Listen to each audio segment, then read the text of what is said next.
സംസ്ഥാന സർക്കാരിന് കോടതികളിൽ തിരിച്ചടിയുടെ കാലമാണ്. കീമിന് പിന്നാലെ ഡ്രൈവിംഗ് പരീക്ഷാ പരിഷ്കരണത്തിലും തിരിച്ചടിയേറ്റിരിക്കുന്നു. പ്രതീക്ഷയും ആശങ്കയും ഉയർത്തുന്ന വാർത്തകൾ വന്ന ഒരു ദിവസം കൂടിയാണിന്ന്. ഏറ്റവും പ്രധാനം, മഴ ശക്തമാവുകയാണ്. കണ്ണൂരും കാസർഗോഡും റെഡ് അലേർട്ടുണ്ട്.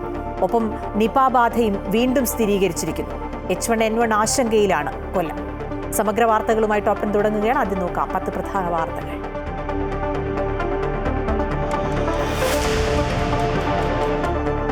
കാർഷിക മേഖലയ്ക്ക് കരുത്തായി കേന്ദ്രം. പ്രധാനമന്ത്രി ധൻധാന്യ കൃഷി യോജനയ്ക്കായി 24,000 കോടി രൂപ അനുവദിച്ചു മന്ത്രിസഭാ യോഗം.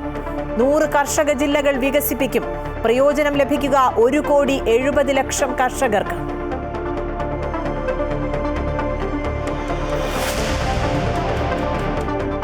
തെരുവ് നായ പ്രശ്നത്തിൽ നിർണായക ഇടപെടലുമായി സംസ്ഥാന സർക്കാർ.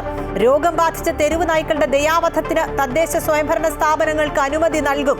കേന്ദ്ര ചട്ടങ്ങൾ പാലിച്ചാകും നടപടിയെന്ന് മന്ത്രിമാരായ MP രാജേഷും J ചിഞ്ചുറാണിയും.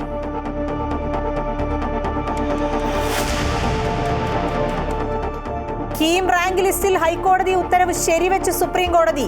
കേരള സിലബസുകാർക്ക് തിരിച്ചടി. അപ്പീൽ നൽകില്ലെന്ന് കേരളം. നിലവിലെ റാങ്ക് പട്ടിക അനുസരിച്ച് അലോട്ട്മെന്റുകൾ തുടരും.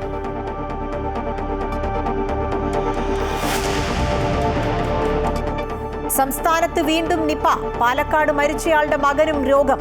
കൊല്ലത്ത് 4 സ്കൂൾ കുട്ടികൾക്ക് H1N1.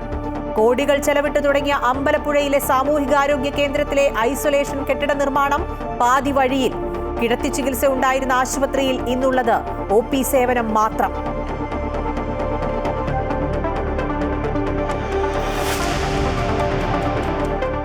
വടക്കൻ ജില്ലകളിൽ മഴ കനക്കുന്നു. കണ്ണൂരും കാസർഗോഡും റെഡ് അലർട്ട്.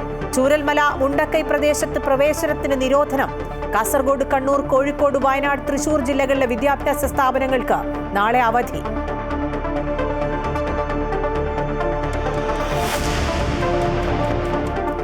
ഡ്രൈവിംഗ് ടെസ്റ്റിൽ സംസ്ഥാന സർക്കാരിന് തിരിച്ചടി.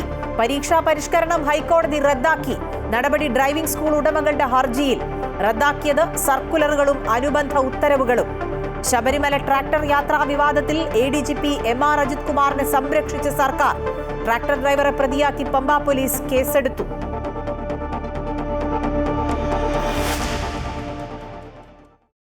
മുതിർന്ന കോൺഗ്രസ് നേതാവും മുൻ മന്ത്രിയുമായ CV പത്മരാജൻ അന്തരിച്ചു. വിയോഗം 93-ാം വയസ്സിൽ.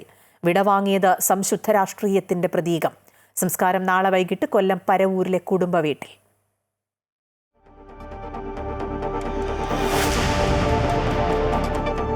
ഇംഗ്ലണ്ടിനെതിരായ വനിതാ ഏകദിനത്തിൽ ഇന്ത്യക്ക് 259 റൺസ് വിജയലക്ഷ്യം. ഇംഗ്ലണ്ടിന്റെ സോഫിയ ഡക്ലിക്കും ആലീസ് ഡേവിഡ്സനും അർദ്ധ century.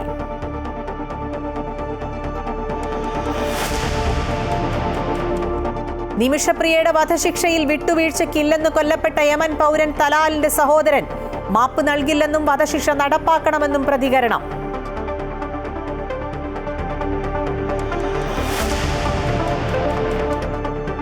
Story of the day.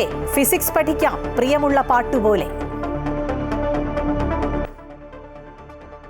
പ്രധാനമന്ത്രി ധൻധാന്യ കൃഷി യോജനയ്ക്ക് അംഗീകാരം നൽകി കേന്ദ്ര മന്ത്രിസഭ.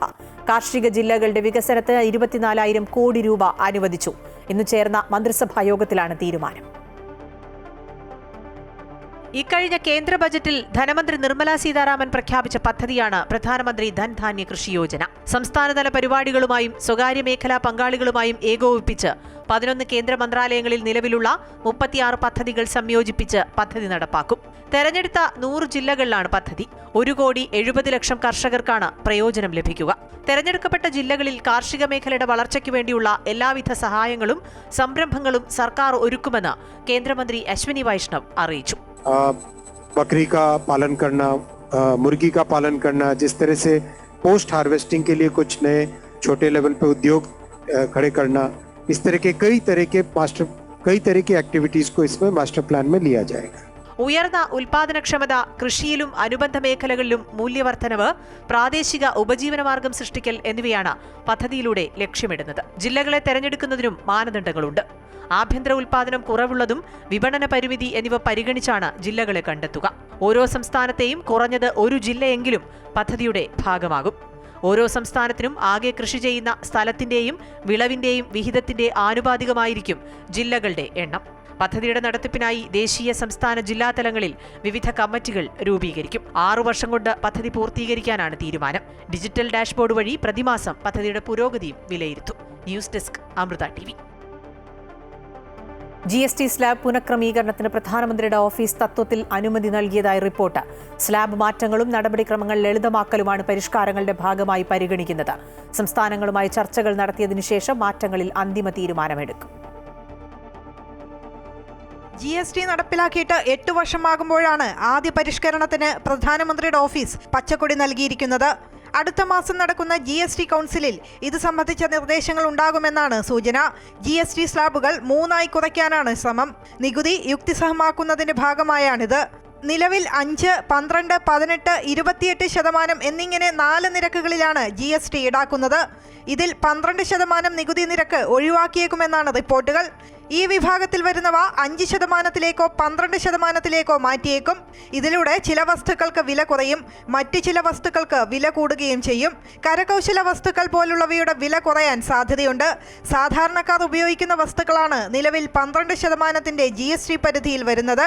അതിനാൽ തന്നെ സാധാരണക്കാർക്ക് ഇതിന്റെ പ്രയോജനം ലഭിക്കുമെന്നാണ് കണക്കുകൂട്ടൽ. ആദായ നികുതി ഇളവ് വരുത്തുന്നതിന് സമാനമായ രീതിയിൽ ഇളവ് വരുത്താനാണ് കേന്ദ്ര സർക്കാർ നീക്കം. ഇത് നിരക്ക് ഘടന ലളിതമാക്കുമെങ്കിലും കേന്ദ്രത്തിനും സംസ്ഥാനത്തിനും 80,000 കോടി രൂപയുടെ വരുമാന നഷ്ടം ഉണ്ടാക്കുമെന്നാണ് വിലയിരുത്തൽ. അതാണ് സംസ്ഥാനങ്ങളുടെ വിയോജിപ്പിന് കാരണം. BJP ഇതര സംസ്ഥാനങ്ങൾ ഇത് എളുപ്പത്തിൽ അംഗീകരിക്കാനിടയില്ല. ഇക്കാര്യത്തിൽ സമവായമുണ്ടാക്കുകയാണ് കേന്ദ്രത്തിന്റെ മുന്നിലുള്ള വെല്ലുവിളി. കേന്ദ്ര ധനകാര്യ മന്ത്രാലയം സംസ്ഥാനങ്ങളുമായി ഇക്കാര്യത്തിൽ ചർച്ചകൾ നടത്തുകയാണ്. ഇനി വരുന്ന GST കൗൺസിൽ യോഗത്തിൽ സ്ലാബ് പരിഷ്കരണങ്ങളിൽ തീരുമാനമാകുമെന്നാണ് പ്രതീക്ഷ. കഴിഞ്ഞ ഡിസംബറിലായിരുന്നു കൗൺസിലിന്റെ അവസാനത്തെ യോഗം നടന്നത്. News desk Amrita news. രോഗബാധിതരായ തെരുവ് നായ്ക്കളുടെ ദയാവധം നടത്താം. മൃഗസംരക്ഷണ തദ്ദേശ വകുപ്പ് മന്ത്രിമാരുടെ നേതൃത്വത്തിൽ ചേർന്ന ഉന്നതതല യോഗത്തിലാണ് തീരുമാനം. കേന്ദ്ര ചട്ടങ്ങൾ പാലിച്ചാകും ദയാവധം നടത്തുക. സംസ്ഥാനത്തെ തെരുവുനായ പ്രശ്നത്തിൽ നിർണായക ഇടപെടലുമായി സർക്കാർ. ഇനി രോഗം ബാധിച്ച തെരുവുനായ്ക്കളുടെ ദയാവധം നടത്താം. ഇന്ന് തിരുവനന്തപുരത്ത് മന്ത്രി MB രാജേഷിന്റെ അധ്യക്ഷതയിൽ ചേർന്ന ഉന്നതതല യോഗത്തിലാണ് തീരുമാനം. തദ്ദേശ സ്വയംഭരണ സ്ഥാപനങ്ങൾക്ക് ദയാവധം നടത്താൻ അനുമതി നൽകും. മൃഗങ്ങൾക്കെതിരായ ക്രൂരത തടയൽ നിയമപ്രകാരമാണ് ഈ അനുമതി തദ്ദേശ സ്വയംഭരണ സ്ഥാപനങ്ങൾക്ക് നൽകുക. വെറ്റിനറി വിദഗ്ധന്റെ സാക്ഷ്യപത്രത്തോടെ കേന്ദ്ര ചട്ടങ്ങൾ പാലിച്ചാകും ദയാവധം നടത്തുക. രോഗബാധിതമാണ് എന്ന് സർക്കാർ കാണുന്ന, സർക്കാർ എന്ന് പറഞ്ഞാൽ പ്രാദേശിക സർക്കാരും അതിലുൾപ്പെടും, തദ്ദേശ സ്ഥാപനങ്ങൾക്ക് അങ്ങനെ ബോധ്യപ്പെട്ടാൽ അതിനെ യുത്തനേസിയയ്ക്ക് ദയാവധത്തിന് വിധേയമാക്കാനുള്ള ഒരു പ്രൊവിഷൻ ABC റൂൾ പ്രകാരമല്ല, ഈ animal husbandry practices and procedures rules പ്രകാരം ABC റൂൾസിന് ശേഷം നിലവിൽ വന്നതാണ്. അത് പ്രകാരം സെക്ഷൻ 8A പ്രകാരം ഒരു പ്രൊവിഷനുണ്ട്. അത് ഉപയോഗപ്പെടുത്തും. ഒറ്റ കാര്യമുള്ളൂ, വെറ്റിനറി സർജൻ, വെറ്റിനറി ഡോക്ടർ ഇത് രോഗബാധിതമാണ് എന്ന് സാക്ഷ്യപ്പെടുത്തും. 152 പോർട്ടബിൾ ABC കേന്ദ്രങ്ങൾ കൊണ്ടുവരുമെന്നും മന്ത്രി MB രാജേഷ് വാർത്താ സമ്മേളനത്തിൽ വ്യക്തമാക്കി. പ്രവർത്തിക്കാൻ അനുയോജ്യമായ സ്ഥലം പഞ്ചായത്തുകളും കോർപ്പറേഷനും ഏർപ്പാടാക്കണം. നായ്ക്കളെ പിടിക്കാനുള്ള ആളുകളെ തദ്ദേശ സ്ഥാപനങ്ങൾ വഴി നിയമിക്കും. പദ്ധതി തടസ്സപ്പെടുത്താൻ ശ്രമിക്കുന്നവർക്കെതിരെ കർശന നടപടി ഉണ്ടാകുമെന്നും ABC ചട്ടങ്ങളിൽ ഇളവ് നൽകാൻ കേന്ദ്ര സർക്കാരിനെ സമീപിക്കുമെന്നും മന്ത്രി വ്യക്തമാക്കി. അമൃത ന്യൂസ്, തിരുവനന്തപുരം.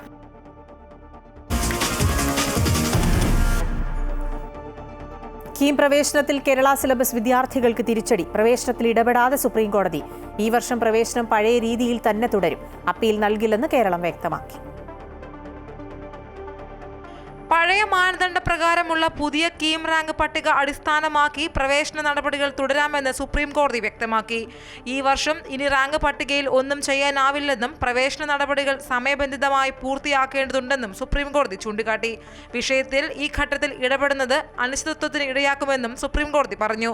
കേസ് 4 ആഴ്ചയ്ക്കകം കേൾക്കാമെന്ന് വ്യക്തമാക്കിയ കോടതി സംസ്ഥാനമടക്കം എല്ലാ കക്ഷികൾക്കും മറുപടി സത്യവാങ്മൂലമായി സമർപ്പിക്കാൻ നോട്ടീസ് അയച്ചു. ഹൈക്കോടതി വിധിക്കെതിരെ അപ്പീൽ ഫയൽ ചെയ്യുന്നില്ലെന്ന് സർക്കാരും കോടതിയെ അറിയിച്ചു. വിദ്യാർത്ഥികൾക്ക് പ്രശ്നമുണ്ടാകാതിരിക്കാനാണ് അപ്പീൽ നൽകാത്തതെന്നും സർക്കാർ കോടതിയെ അറിയിച്ചു. റാങ്ക് പട്ടിക റദ്ദാക്കിയ ഹൈക്കോടതി വിധിക്കെതിരെയാണ് കേരള സിലബസ് വിദ്യാർത്ഥികൾ സുപ്രീം കോടതിയെ സമീപിച്ചത്. സംസ്ഥാനത്തിന് എപ്പോൾ വേണമെങ്കിലും പ്രോസ്പെക്ടസിൽ മാറ്റം വരുത്താൻ അധികാരമുണ്ട് എന്നായിരുന്നു കേരള സിലബസ് വിദ്യാർത്ഥികളുടെ വാദം. CBSE വിദ്യാർത്ഥികൾ തടസ്സ ഹർജിയും നൽകിയിരുന്നു. കാര്യമായ നിയമപ്രശ്നങ്ങളില്ലെങ്കിൽ ഇക്കൊല്ലത്തെ കേരള എഞ്ചിനീയറിംഗ് പ്രവേശന നടപടികളിൽ ഇടപെടില്ലെന്ന് സുപ്രീം കോടതി ഇന്നലെ തന്നെ വ്യക്തമാക്കിയിരുന്നു. പ്രോസ്പെക്ടസിൽ കേരള സർക്കാർ വരുത്തിയ മാറ്റത്തെ സംശയിക്കുന്നില്ല. എന്നാൽ പുതിയ നയം കൊണ്ടുവരുമ്പോൾ അക്കാര്യം മുൻകൂട്ടി പ്രഖ്യാപിക്കണമായിരുന്നു എന്നാണ് കഴിഞ്ഞ ദിവസം കോടതി ചൂണ്ടിക്കാട്ടിയത്. News desk Amrita TV. സംസ്ഥാനത്തെ ഉന്നത വിദ്യാഭ്യാസ മേഖലയിലെ പ്രതിസന്ധി പരിഹരിക്കാൻ മുഖ്യമന്ത്രി ഇടപെടണമെന്നാവശ്യപ്പെട്ട് പ്രതിപക്ഷ നേതാവ് വി ഡി സതീശൻ കത്ത് നൽകി. സർവകലാശാലകളിൽ സ്ഥിരം വൈസ് ചാൻസലർമാരും ഭൂരിഭാഗം സർക്കാർ കോളേജുകളിൽ പ്രിൻസിപ്പൽമാരും ഇല്ലാത്തത് ഉന്നത വിദ്യാഭ്യാസ മേഖലയെ പ്രതികൂലമായി ബാധിച്ചെന്ന് പ്രതിപക്ഷ നേതാവ് ചൂണ്ടിക്കാട്ടി. കേരള സർവകലാശാലയിലെ VC രജിസ്ട്രാർ പോരും വിദ്യാർത്ഥികളെ ബാധിക്കുന്നതായി വി ഡി സതീശൻ പറഞ്ഞു.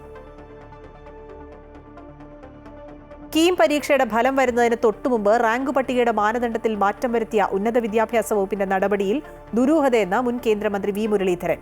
വിദ്യാഭ്യാസ കച്ചവടക്കാർക്ക് വേണ്ടിയാണ് സർക്കാർ ഇങ്ങനെ ഒരു നീക്കം നടത്തിയത്. ഉന്നത വിദ്യാഭ്യാസ മന്ത്രിക്ക് അധികാരത്തിൽ തുടരാൻ അർഹതയില്ലെന്നും വിദ്യാഭ്യാസ കച്ചവടക്കാരുമായുള്ള സർക്കാരിന്റെ ഒത്തുകളിയാണിതെന്നും വി മുരളീധരൻ ആരോപിച്ചു. കേരളത്തിലെ എൻട്രൻസ് പരീക്ഷകളുടെ വിശ്വാസ്യത തന്നെ തകർന്നിരിക്കുകയാണ്. അങ്ങനെ വിദ്യാഭ്യാസ കച്ചവടക്കാരുമായിട്ട് കൂട്ടുചേർന്നുകൊണ്ട് കേരളത്തിലെ എൻട്രൻസ് എക്സാമിനേഷനെ മുഴുവൻ തകർത്ത ഉന്നത വിദ്യാഭ്യാസ മന്ത്രിക്ക് അധികാരത്തിൽ തുടരാനുള്ള അർഹതയില്ല എന്നുള്ളതാണ് കേരളത്തിലെ സാധാരണ ജനങ്ങളുടെ വിലയിരുത്തൽ. കേരള സർവകലാശാലയിൽ വൈസ് ചാൻസലർ സിൻഡിക്കേറ്റ് ഏറ്റുമുട്ടൽ രൂക്ഷമാകുന്നു. രജിസ്ട്രാർ ഡോക്ടർ KS അനിൽകുമാറിന് ഔദ്യോഗിക വാഹനം നൽകരുതെന്ന വൈസ് ചാൻസലർ മോഹനൻ കുന്നുമ്മലിന്റെ നിർദ്ദേശം തള്ളി സർവകലാശാല. അനിൽകുമാർ ഇന്നും ഔദ്യോഗിക വാഹനത്തിൽ സർവകലാശാലയിൽ എത്തി. അതിനിടെ യൂണിവേഴ്സിറ്റിയിൽ സുരക്ഷ വർദ്ധിപ്പിക്കണമെന്നാവശ്യപ്പെട്ട് BJP സിൻഡിക്കേറ്റ് അംഗങ്ങൾ ഹൈക്കോടതിയിൽ ഹർജി നൽകി. കേരള യൂണിവേഴ്സിറ്റിയിൽ സിൻഡിക്കേറ്റ് വൈസ് ചാൻസലർ രജിസ്ട്രാർ പോരെ രൂക്ഷമാകുന്ന നടപടികളാണ് ഇന്നും ഉണ്ടായത്. രജിസ്ട്രാർ ഡോക്ടർ KS അനിൽകുമാറിന് ഔദ്യോഗിക വാഹനം നൽകരുതെന്ന VCയുടെ നിർദ്ദേശം ഉദ്യോഗസ്ഥർ തള്ളി. ഇന്നും രജിസ്ട്രാർ KS അനിൽകുമാർ എത്തിയത് ഔദ്യോഗിക വാഹനത്തിലാണ്. എനിക്ക് സ്വന്തമായി വാഹനമില്ല, സർവകലാശാലയുടെ വാഹനമാണ്. വാഹനത്തിന്റെ താക്കോൽ പിടിച്ചെടുക്കാൻ സെക്യൂരിറ്റി ഓഫീസർക്കും രജിസ്ട്രാറിന്റെ ചുമതലയുള്ള മിനി കാപ്പനുമാണ് VC നിർദ്ദേശം നൽകിയിരുന്നത്. അനിൽകുമാറിനെ യൂണിവേഴ്സിറ്റി ആസ്ഥാനത്ത് കയറ്റരുതെന്നും ഫയലുകൾ കൈമാറരുതെന്നുമുള്ള നിർദ്ദേശവും നേരത്തെ സർവകലാശാല തള്ളിയിരുന്നു. അതേസമയം സർവകലാശാലയിലെ സുരക്ഷാ പ്രശ്നം ചൂണ്ടിക്കാട്ടി BJP സിൻഡിക്കേറ്റ് അംഗങ്ങൾ ഹൈക്കോടതിയിൽ ഹർജി നൽകി. VCക്ക് യൂണിവേഴ്സിറ്റിയിൽ കയറാൻ കഴിയാത്ത സ്ഥിതിയാണെന്നും ഇടത് സിൻഡിക്കേറ്റ് അംഗങ്ങളുടെയും SFIയുടെയും ഇടത് സംഘടനാ ജീവനക്കാരുടെയും ഭീഷണി നിലനിൽക്കുന്നുണ്ടെന്നും ഹർജിയിൽ വ്യക്തമാക്കിയിട്ടുണ്ട്. CPM സംസ്ഥാന സെക്രട്ടറി MV ഗോവിന്ദൻ യൂണിവേഴ്സിറ്റിയിൽ കയറുന്നത് വിലക്കണമെന്നും ഹർജിയിൽ ആവശ്യപ്പെടുന്നു. കഴിഞ്ഞ 25-ാം തീയതി സർവകലാശാലയുടെ സെനറ്റ് ഹാളിൽ ഉണ്ടായ സംഭവങ്ങൾക്ക് ശേഷം സർവകലാശാലയുടെ പ്രവർത്തനം ഏതാണ്ട് സ്തംഭിച്ച അവസ്ഥയിലാണ്. അതിന് പ്രധാനമായിട്ടുള്ള കാരണം ഇടത് യുവജന സംഘടനകളും അതുപോലെ തന്നെ SFIയും ഈ സർവകലാശാലയെ പിടിച്ചെടുക്കുന്ന തരത്തിലുള്ള സമരങ്ങളാണ് അഴിച്ചുവിട്ടത്. അതിനിടെ യൂണിവേഴ്സിറ്റിയുടെ പ്രവർത്തനം സുഗമമാക്കണമെന്നും വിദ്യാർത്ഥികൾക്ക് സേവനം ലഭ്യമാക്കണമെന്നും ആവശ്യപ്പെട്ട് KSU യൂണിവേഴ്സിറ്റി വളപ്പിൽ മാർച്ച് നടത്തി.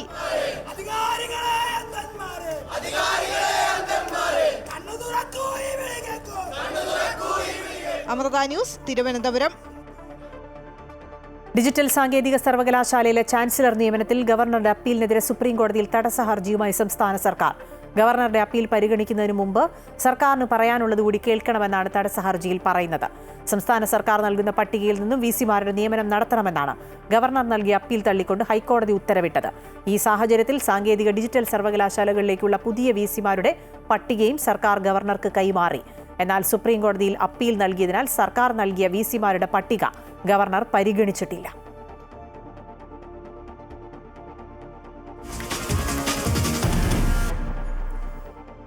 സംസ്ഥാനത്ത് വീണ്ടും നിപ സ്ഥിരീകരിച്ചു. പാലക്കാട് ജില്ലയിലെ ചങ്ങലേരിയിൽ നിപ ബാധിച്ചു മരിച്ച 57-കാരന്റെ മകനാണ് മഞ്ചേരി മെഡിക്കൽ കോളേജിലെ പ്രാഥമിക പരിശോധനയിൽ നിപ കണ്ടെത്തിയത്. ജൂലൈ 12-ന് നിപ ബാധിച്ച് മരണപ്പെട്ട മണ്ണാർക്കാട് ചങ്ങലേരി സ്വദേശി 57-കാരന്റെ മകനാണ് മഞ്ചേരിയിൽ നടത്തിയ പ്രാഥമിക പരിശോധനയിൽ രോഗം കണ്ടെത്തിയത്. പാലക്കാട് മെഡിക്കൽ കോളേജിൽ ചികിത്സയിലാണ് യുവാവ്.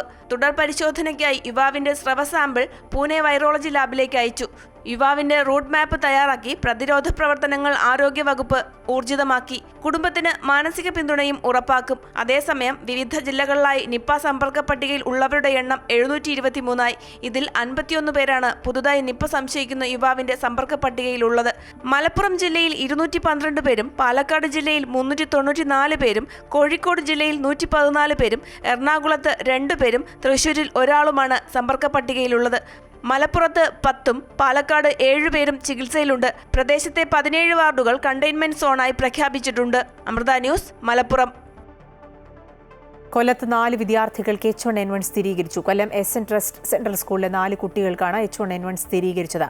4 പേരും ഒരേ ക്ലാസ്സിലെ വിദ്യാർത്ഥികളാണ്. സ്കൂൾ അധികൃതർ വിവരം അറിയിച്ചതോടെ ആരോഗ്യവകുപ്പ് ജീവനക്കാർ സ്കൂളിലെത്തി ആവശ്യമായ മുൻകരുതൽ നടപടികൾ സ്വീകരിച്ചു. H1N1 സ്ഥിരീകരിച്ച കുട്ടികളെ വീടുകളിൽ ഐസൊലേഷന് നിർദ്ദേശിച്ചിട്ടുണ്ട്.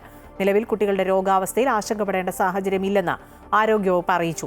സ്കൂളിലെ മറ്റു കുട്ടികളിലേക്ക് രോഗം വ്യാപിച്ചിട്ടുണ്ടോ എന്ന് പരിശോധനകളും ജില്ലാ ആരോഗ്യവകുപ്പ് ഉദ്യോഗസ്ഥർ നടത്തുകയാണ്.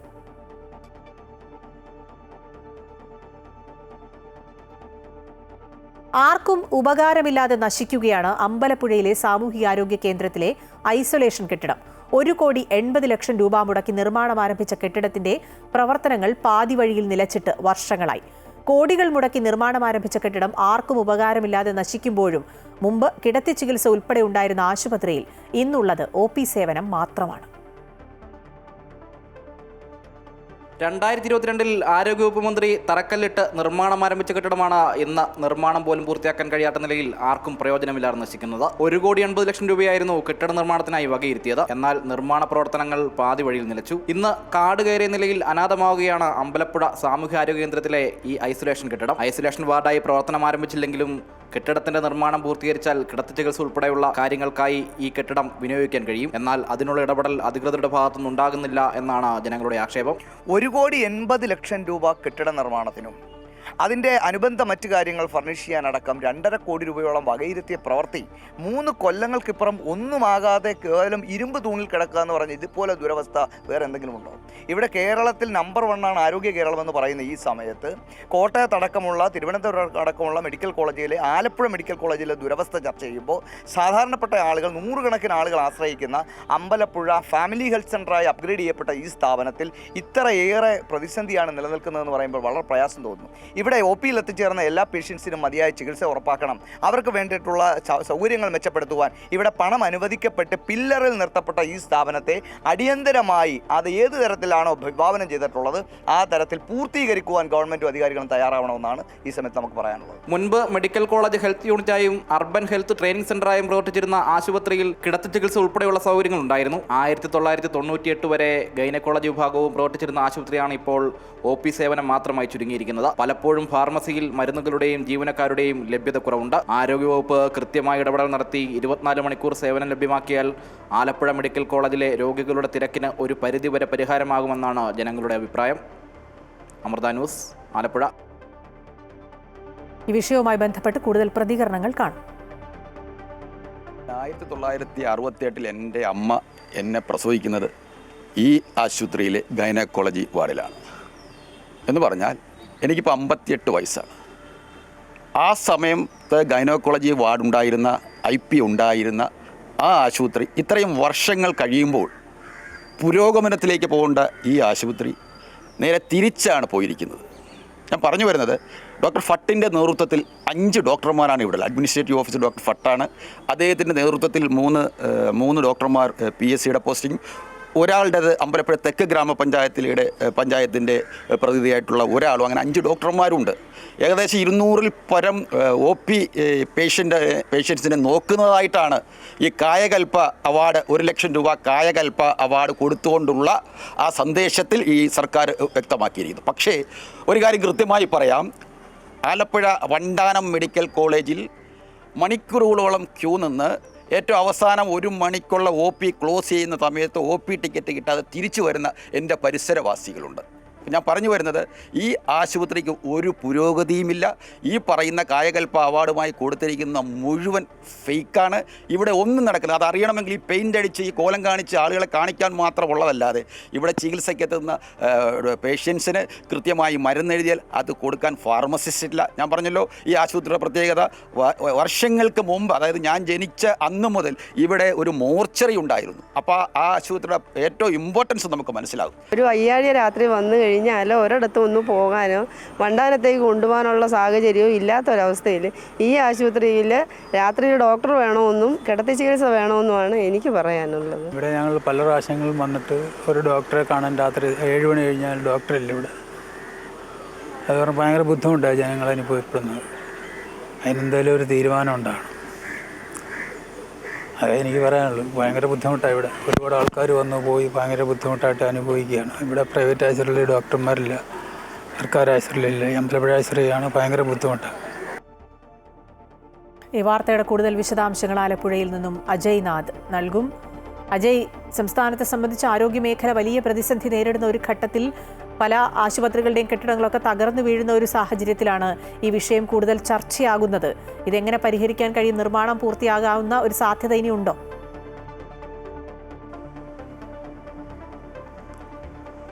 ഏറ്റവും പ്രധാന കാര്യം ആരോഗ്യവകുപ്പ് വിഷയത്തിൽ അടിയന്തരമായി ഇടപെടുക, അതിൽ കാര്യക്ഷമമായ ഒരു ഇടപെടൽ ആരോഗ്യവകുപ്പിൻ്റെ ഭാഗത്തു നിന്ന് ഉണ്ടാകുക എന്നുള്ളതാണ് ഇതിൽ ഏറ്റവും പ്രധാനപ്പെട്ട കാര്യം. അതായത് മറ്റ് പല സർക്കാർ ആശുപത്രികളും ഫിറ്റ്നസ് ഇല്ലാത്ത കെട്ടിടങ്ങൾ ഇപ്പോഴും പ്രവർത്തിക്കുന്ന ഒരു ഘട്ടത്തിലാണ് ഇത്തരത്തിലേക്ക് കോടികൾ മുടക്കി നിർമ്മാണം നടന്നുകൊണ്ടിരിക്കുന്ന ഒരു കെട്ടിടം അത് നിർമ്മാണം പൂർത്തീകരിക്കാനാകാതെ ഇങ്ങനെ അനാഥമായി കിടക്കുന്നത് എന്നുള്ളതും മറ്റൊരു പ്രധാനപ്പെട്ട കാര്യം തന്നെയാണ്. എന്തായാലും കിടത്തി ചികിത്സ ഉൾപ്പെടെ ഉണ്ടായിരുന്നൊരു ആശുപത്രിയായിരുന്നു അമ്പലപ്പുഴയിലെ സാമൂഹ്യാരോഗ്യ കേന്ദ്രം. പക്ഷേ അത് നിലവിൽ കിടത്തി ചികിത്സ ഇല്ലാതെ OP മാത്രമായി ചുരുങ്ങുന്ന സാഹചര്യമുണ്ട്. വണ്ടാനം മെഡിക്കൽ കോളേജിനെ സംബന്ധിച്ചാണെങ്കിൽ ദിവസേന ആയിരക്കണക്കിന് രോഗികൾ എത്തുന്ന ഒരു ആശുപത്രി കൂടിയാണ്, ഒരു മെഡിക്കൽ കോളേജ് കൂടിയാണ്. തീർച്ചയായും ഈ സാമൂഹ്യാരോഗ്യ കേന്ദ്രം കിടത്തി ചികിത്സ ഉൾപ്പെടെ ഉള്ള ഒരു സംവിധാനത്തിലേക്ക് മാറ്റപ്പെടുകയാണെങ്കിൽ ആലപ്പുഴ ജില്ലയെ സംബന്ധിച്ചിട്ട് കൂടുതൽ ആളുകൾക്ക്, കൂടുതൽ രോഗികൾക്ക് ഈ ആശുപത്രി ഉൾപ്പെടെ ഇവരുടെ ചികിത്സയ്ക്കായി സമീപിക്കാൻ പറ്റുന്ന സാഹചര്യം ഉണ്ടാകും. ഇത് വണ്ടാനം മെഡിക്കൽ കോളേജിൽ ഒരു തിരക്ക് ക്രമാതീതമായി കുറയ്ക്കുന്നതിനും ഇത് സഹായമാകുമെന്നുള്ളതാണ്. അതുകൊണ്ട് തന്നെ അടിയന്തരമായി ആരോഗ്യവകുപ്പ് വിഷയത്തിൽ ഇടപെട്ടുകൊണ്ട് കൃത്യമായൊരു കാര്യക്ഷമമായൊരു ഇടപെടൽ നടത്തി ഈ കെട്ടിടത്തിൻ്റെ നിർമ്മാണം പൂർത്തീകരിക്കുകയും അതോടൊപ്പം തന്നെ ഈ സാമൂഹ്യാരോഗ്യ കേന്ദ്രത്തിൽ കിടത്തി ചികിത്സ ഉൾപ്പെടെയുള്ള ഒരു ക്രമീകരണങ്ങൾ കൂടി ഉണ്ടാക്കണം എന്നുള്ളതാണ് ഈ ഘട്ടത്തിൽ നമുക്ക് സൂചിപ്പിക്കാൻ വേണ്ടിയിട്ടുള്ളത്. വടക്കൻ ജില്ലകളിൽ മഴ കനക്കുകയാണ്. കണ്ണൂരും കാസർഗോഡും റെഡ് അലർട്ട് പ്രഖ്യാപിച്ചു. 7 ജില്ലകളിൽ ഓറഞ്ച് അലർട്ടാണ്. കോഴിക്കോട് മരുതോങ്കര പഞ്ചായത്തിലെ തൃത്തോട് ഉരുൾപൊട്ടി. ജനവാസ മേഖലയല്ല, അതുകൊണ്ട് തന്നെ ഉരുൾപൊട്ടൽ കാര്യമായി ബാധിക്കില്ല എന്ന് പ്രതീക്ഷിക്കുകയാണ്. കടന്തറപ്പുഴയിൽ വെള്ളം ഉയർന്നതിന് പിന്നാലെ 8 കുടുംബങ്ങളെ മാറ്റിപ്പാർപ്പിച്ചിട്ടുണ്ട്. കോഴിക്കോട് ഈങ്ങാപ്പുഴയിൽ ശക്തമായ മഴ പെയ്യുകയാണ്. കാസർഗോഡ്, കണ്ണൂർ, കോഴിക്കോട്, വയനാട്, തൃശൂർ ജില്ലകളിലെ വിദ്യാഭ്യാസ സ്ഥാപനങ്ങൾക്ക് നാളെ അവധി പ്രഖ്യാപിച്ചിട്ടുണ്ട്. കോഴിക്കോട് നിന്നും വിനേഷ് കുമാർ കൂടുതൽ വിവരങ്ങൾ നൽകും. വിനേഷ്, ശക്തമായ മഴ തുടരുകയാണ്. വലിയ ആശങ്ക ഉയർത്തുന്ന മഴയാണ് എന്നാണ് മനസ്സിലാക്കുന്നത്. റെഡ് അലേർട്ടൊക്കെ പ്രഖ്യാപിച്ചിട്ടുണ്ട് വടക്കൻ കേരളത്തിൽ. ഒപ്പം തന്നെ ഉരുൾപൊട്ടലൊക്കെ ഏത് തരത്തിലാണ് ബാധിക്കാൻ പോകുന്നത്? ആളുകളെയൊക്കെ മാറ്റിപ്പാർപ്പിക്കുന്ന തരത്തിലേക്ക് കാര്യങ്ങൾ എത്തുകയാണോ? തീർച്ചയായും ശക്തമായ മഴ തുടർന്നുകൊണ്ടിരിക്കുന്നൊരവസ്ഥയാണ് ഇപ്പോൾ വടക്കൻ ജില്ലകളിൽ നിന്ന് നമുക്ക് അറിയാൻ കഴിയുന്നത്. നഗരങ്ങൾ അത്ര കാര്യമായ മഴയില്ല, പക്ഷേ ഗ്രാമീണ മേഖലകളിലാണ് ശക്തമായ മഴയുള്ളത്. കാസർഗോഡ്, കണ്ണൂർ, വയനാട്, കോഴിക്കോട്, തൃശ്ശൂർ ജില്ലകളിലാണ് ശക്തമായ മഴയുള്ളത്. ഈ 5 ജില്ലകളിലാണ് ഇപ്പോൾ വിദ്യാഭ്യാസ സ്ഥാപനങ്ങൾക്ക് അവധി പ്രഖ്യാപിച്ചിട്ടുള്ളത്. ഇതിൽ കോഴിക്കോട് ജില്ലയിൽ നിലവിൽ സ്കൂൾ, മദ്രസ, അങ്കണവാടി എന്നിവയ്ക്ക് മാത്രമാണ് അവധി പ്രഖ്യാപിച്ചിട്ടുള്ളത്. കോളേജുകൾക്കോ മറ്റ് പ്രൊഫഷണൽ വിദ്യാഭ്യാസ സ്ഥാപനങ്ങൾക്കോ നിലവിലെ സാഹചര്യത്തിൽ അവധി പ്രഖ്യാപിച്ചിട്ടില്ല. അതുകൊണ്ട് തന്നെ അവധി പ്രഖ്യാപിക്കണമെന്നൊരു ആവശ്യം കൂടി ശക്തമാവുന്നുണ്ട്. കാരണം ഈ ഗ്രാമീണ മേഖലകളിൽ ഇപ്പോഴും ശക്തമായ രീതിയിൽ തന്നെ മഴ പെയ്തുകൊണ്ടിരിക്കുന്നു. പ്രത്യേകിച്ച് കോഴിക്കോട് നിന്ന് വയനാട്ടിലേക്ക് പോകുന്നവർ പരമാവധി രാത്രിയിലെ യാത്ര ഒഴിവാക്കണം എന്ന് തന്നെയാണ് ജില്ലാ ഭരണകൂടം പറയുന്നത്. അതായത് താമരശ്ശേരി ചുരം കയറിയുള്ള യാത്ര പരമാവധി ഒഴിവാക്കണമെന്ന് പറയുന്നു. ഒപ്പം തന്നെ കോഴിക്കോട് ജില്ലയിലെ മരുതോങ്കരയിൽ തൃക്കന്തോട് ഭാഗത്ത് ഉരുൾപൊട്ടൽ ഉണ്ടായിട്ടുണ്ട്. പക്ഷേ ഇത് ജനവാസ മേഖലയല്ലാത്തത് കൊണ്ട് തന്നെ കാര്യമായ പ്രശ്നങ്ങളില്ല എന്നുള്ളത് നമുക്ക് ആശ്വാസം നൽകുന്നുണ്ട്. ഒപ്പം തന്നെ വയനാട് നമുക്കറിയാം, കഴിഞ്ഞ വർഷം ഈ സമയത്താണ് ഉരുൾപൊട്ടൽ ഉണ്ടായത്. മുണ്ടക്കൈ ചൂരൽമല ഭാഗത്ത് പുന്നപ്പുഴയിൽ ശക്തമായ നീരൊഴുക്കുണ്ടായിട്ടുണ്ട്. വലിയ തോതിൽ വെള്ളപ്പൊക്കം എന്നുള്ള രീതിയിൽ വെള്ളം കുത്തിയൊലിച്ചു വരുന്നു എന്നുള്ളതാണ് നമുക്കിപ്പോൾ ലഭിക്കുന്ന വിവരം. ഇവിടെ ഉരുൾപൊട്ടലിനുള്ള സാധ്യത കണക്കിലെടുത്തുകൊണ്ട് തന്നെ ഈ പ്രദേശത്തേക്ക് ആളുകൾക്കുള്ള സഞ്ചാരം പൂർണ്ണമായും നിരോധിച്ചിട്ടുണ്ട്. ആളുകൾ രാത്രിയിലും അതുപോലെ തന്നെ പകലും മഴ ശക്തമായി തുടരുന്നൊരു സാഹചര്യത്തിൽ ഇങ്ങോട്ട് പോകരുതെന്നൊരു നിർദ്ദേശം നൽകിയിട്ടുണ്ട്. തൃശ്ശൂരിലും അതുപോലെ തന്നെ മഴ ശക്തമായി തുടരുന്നുണ്ട്. കാസർഗോഡ്, കണ്ണൂർ ജില്ലകളിൽ ഇന്നലെ മുതൽ തന്നെ മഴ ശക്തമായി തുടരുന്ന ഒരു അവസ്ഥയുണ്ട്. എന്തായാലും ഇപ്പോൾ വിദ്യാഭ്യാസ സ്ഥാപനങ്ങൾക്ക് കൂടി അവധി നൽകിയിട്ടുണ്ട്. ഇനി കോളേജുകൾക്കും അതുപോലെ തന്നെ പ്രൊഫഷണൽ വിദ്യാഭ്യാസ സ്ഥാപനങ്ങൾക്കും കോഴിക്കോട് ഉൾപ്പെടെയുള്ള സ്ഥലങ്ങളിൽ എത്രത്തോളം അവധി ലഭ്യമാവും എന്ന് നമുക്ക് അല്പസമയം കാത്തിരിക്കേണ്ടി വരും. എന്തായാലും മഴ ഇപ്പോഴും ശക്തമായി തുടരുകയാണ്. വലിയൊരു ആശങ്കയിലേക്ക് കാര്യങ്ങൾ പോകുന്നു. 2 ജില്ലകളിൽ യെല്ലോ അലർട്ട് പ്രഖ്യാപിച്ചിട്ടുണ്ട്. ബാക്കി ഓറഞ്ച് അലർട്ടാണ്. ഇന്ന് ഉച്ചയ്ക്ക് ശേഷമാണ് പ്രധാനമായും കോഴിക്കോട് നഗരത്തിലും അതിൻ്റെ പ്രാന്തപ്രദേശങ്ങളിലും മഴയുണ്ടായതെങ്കിൽ രാവിലെ മുതൽ തന്നെ അല്ലെങ്കിൽ ഇന്നലെ രാത്രി മുതൽ തന്നെ ഗ്രാമീണ മേഖലകളിൽ ശക്തമായ മഴ തുടരുന്നൊരു സാഹചര്യമുണ്ട്. താഴ്ന്ന പ്രദേശങ്ങൾ പൂർണ്ണമായും വെള്ളത്തിൽ ആയിക്കൊണ്ടിരിക്കുന്ന ഒരു അവസ്ഥയുണ്ട്. അതിൽ പ്രധാനമായും നമുക്കറിയാം കോഴിക്കോട് ബാംഗ്ലൂർ ദേശീയ പാതയിൽ ഈങ്ങാപ്പുഴ ഭാഗത്ത് റോഡ് പൂർണ്ണമായും വെള്ളത്തിൽ മൂടിയിരിക്കുകയാണ്. ഇവിടെ ഗതാഗതം ദുഷ്കരമായിരിക്കുകയാണ്. ഗതാഗതം ഏറെക്കുറെ ഭാഗികമായി സ്തംഭിച്ചു എന്നാണ് ഇപ്പോൾ നമുക്ക് അറിയാൻ കഴിയുന്നത്. എന്തായാലും മഴ ഇപ്പോഴും തുടർന്നുകൊണ്ടിരിക്കുന്നു. ആശങ്കയും വർദ്ധിച്ചുകൊണ്ടിരിക്കുകയാണ്.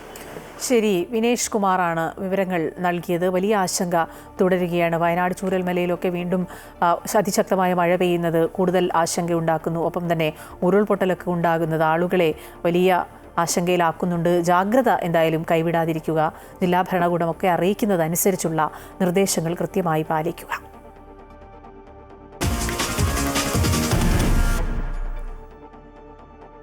സർക്കാരിന്റെ ഡ്രൈവിംഗ് ലൈസൻസ് പരീക്ഷാ പരിഷ്കരണം ഹൈക്കോടതി റദ്ദാക്കി. ഡ്രൈവിംഗ് സ്കൂൾ ഉടമകൾ നൽകിയ ഹർജിയിലാണ് ഉത്തരവ്. സർക്കാർ സർക്കുലറും അനുബന്ധ ഉത്തരവുകളും റദ്ദാക്കി. ഡ്രൈവിംഗ് സ്കൂൾ ഉടമകളുടെ ഹർജികൾ ഹൈക്കോടതി പരിഗണിക്കുകയായിരുന്നു. ഡ്രൈവിംഗ് ടെസ്റ്റിന് 15 വർഷത്തിൽ കൂടുതൽ പഴക്കമുള്ള വാഹനങ്ങൾ ഉപയോഗിക്കരുതെന്ന് ഡ്രൈവിംഗ് ടെസ്റ്റ് കാര്യക്ഷമമാക്കാനായി ഗതാഗത കമ്മീഷണർ ഏർപ്പെടുത്തിയ മാനദണ്ഡങ്ങളിൽ പറഞ്ഞിരുന്നു. പഴയ വാഹനങ്ങൾ ആധുനിക സാങ്കേതികവിദ്യയ്ക്ക് അനുസൃതമല്ലെന്നും കമ്മീഷണർ വ്യക്തമാക്കിയിരുന്നു. എന്നാൽ ഏകപക്ഷീയമായി വാഹന നിരോധനം അടിച്ചേൽപ്പിക്കുന്നുവെന്നും ഇത് യുക്തിപരമല്ലെന്നുമായിരുന്നു ഹർജിക്കാരുടെ വാദം. ഡ്രൈവിംഗ് പരിശീലന വാഹനങ്ങൾക്ക് ഡാഷ്ബോർഡ് ക്യാമറ നിർബന്ധമെന്ന് കമ്മീഷണർ പറഞ്ഞത് മോട്ടോർ വാഹന നിയമത്തിലോ ചട്ടങ്ങളിലോ പറയുന്നില്ലെന്നും ഹർജിക്കാർ വാദിച്ചു. ഡ്രൈവിംഗ് പരിശീലനം റെക്കോർഡ് ചെയ്യണമെന്ന് കമ്മീഷണർ നിർദ്ദേശിച്ചിരുന്നു. എന്നാൽ ഇത് ഡ്രൈവിംഗ് സ്കൂളുകൾക്ക് അധിക ബാധ്യത വരുത്തിവെക്കുമെന്നും ഹർജിക്കാർ വാദിച്ചു. ഡ്രൈവിംഗ് ടെസ്റ്റ് കേന്ദ്രങ്ങൾ കമ്പ്യൂട്ടറൈസ് ചെയ്യണമെന്ന നിർദ്ദേശം കമ്പ്യൂട്ടറൈസ്ഡ് ടെസ്റ്റിംഗ് ഗ്രൗണ്ടുകളിൽ പരിശീലിച്ച ഉദ്യോഗാർത്ഥികൾക്ക് അനാവശ്യ നേട്ടമാകുമെന്നും ഹർജിക്കാർ വാദിച്ചു. ഡ്രൈവിംഗ് പരിശീലകർക്ക് വിദ്യാഭ്യാസ യോഗ്യത നിശ്ചയിക്കാൻ സംസ്ഥാന സർക്കാരിന് അധികാരമില്ലെന്നും ഹർജിക്കാർ ചൂണ്ടിക്കാട്ടി. അമൃത ന്യൂസ്, കൊച്ചി. തൃശൂർ പൂരം കലക്കലിൽ ADGP MR അജിത് കുമാറിനെതിരെ നടപടി ആവശ്യപ്പെട്ട ആഭ്യന്തര സെക്രട്ടറി മുഖ്യമന്ത്രിക്ക് റിപ്പോർട്ട് കൈമാറി. ഔദ്യോഗിക കൃത്യനിർവഹണത്തിൽ ക്രമസമാധാന ചുമതലയുണ്ടായിരുന്ന ADGP MR അജിത് കുമാറിന് ഗുരുതര വീഴ്ചയുണ്ടായി എന്ന മുൻ പോലീസ് മേധാവിയുടെ റിപ്പോർട്ടാണ് ആഭ്യന്തര സെക്രട്ടറി ശരിവെച്ചത്. റിപ്പോർട്ടിൽ ഇനി തീരുമാനമെടുക്കേണ്ടത് മുഖ്യമന്ത്രിയാണ്.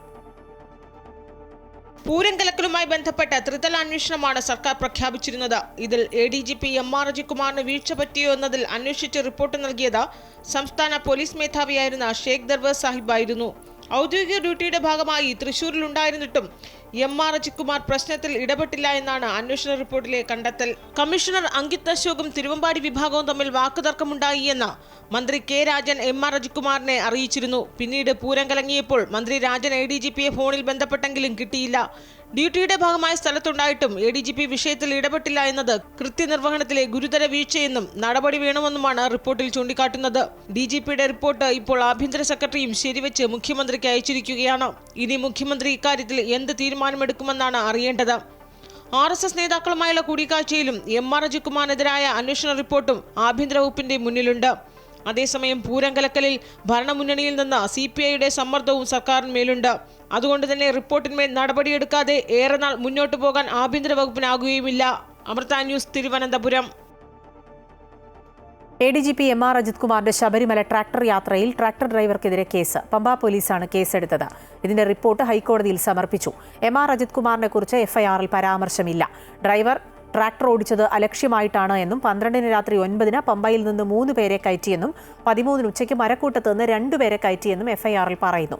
സംഭവത്തിന്റെ CCTV ദൃശ്യങ്ങളുള്ളതായും പരാമർശമുണ്ട്.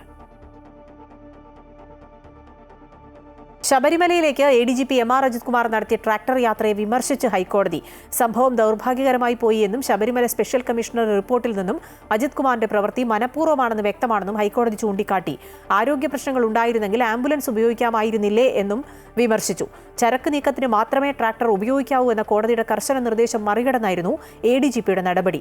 സംഭവത്തിൽ പത്തനംതിട്ട SP-യോട് കോടതി റിപ്പോർട്ട് തേടി. ദേവസ്വം ബോർഡും വിശദീകരണം നൽകണമെന്ന് കോടതി നിർദ്ദേശിച്ചു.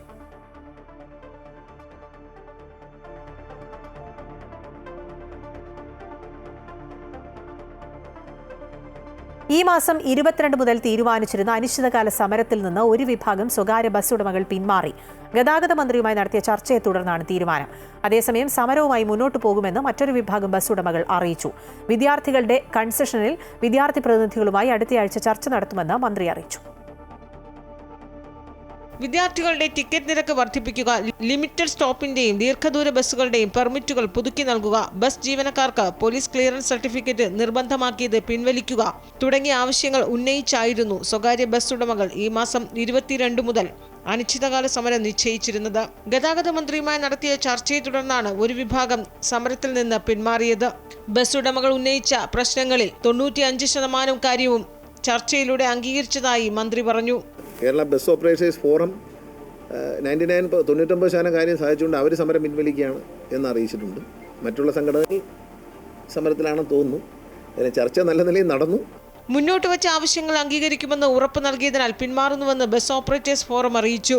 ബഹുമാനപ്പെട്ട ഗതാഗത മന്ത്രി പെർമിറ്റിൻ്റെ വിഷയത്തിൽ ബഹുമാനപ്പെട്ട മുഖ്യമന്ത്രിയുമായിട്ടും അതുപോലെ തന്നെ LDF കൺവീനറുമായിട്ടും ഇതിനെക്കുറിച്ച് ചർച്ച ചെയ്തിട്ട് ഒരു സമവായം ഉണ്ടാക്കി തരാമെന്ന് പറഞ്ഞിട്ടുള്ളതാവുന്നു. ബാക്കി ഞങ്ങൾ പറഞ്ഞ എല്ലാ കാര്യങ്ങളും സർക്കാർ അംഗീകരിച്ച് നൽകി. അതുകൊണ്ട് ഞങ്ങൾ ഈ സമരത്തിൽ പിൻവാങ്ങാണ്. എന്നാൽ സമരത്തിൽ നിന്ന് പിന്നോട്ടില്ലെന്ന് മറ്റൊരു വിഭാഗം ബസ് ഉടമകൾ വ്യക്തമാക്കി.